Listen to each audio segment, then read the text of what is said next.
નમસ્કાર, આપ જોઈ રહ્યા છો ICB 24 ન્યૂઝ। જોઈએ આજના સમાચાર। નેશનલ હાઈવે નંબર 48 પર વડોદરાની ધન્યાવી ચોકડી પાસે એક ભયાનક અકસ્માત સર્જાયો હતો। ગતરોજ સાંજે અચાનક આવેલા વાવાઝોડાના કારણે વીજ પોલ ધરાશાયી થઈ જતા દુર્ઘટના થઈ ગઈ હતી અને ધરાશાયી થઈ રહેલા વીજ પોલથી બચવા જતા એક લાકડા ભરેલો ટ્રક પલટી ખાઈ ગયો હતો।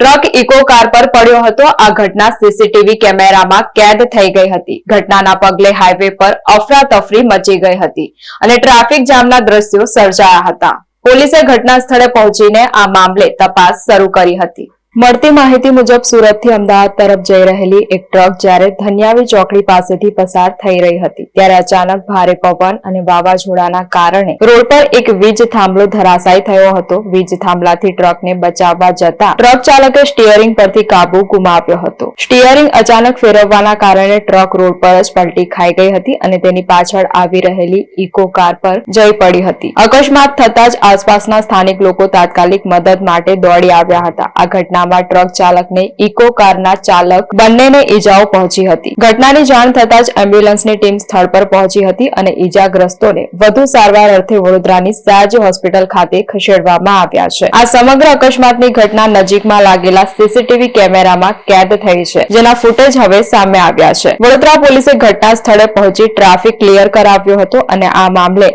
આગળની કાયદેસરની તપાસ હાથ ધરી છે।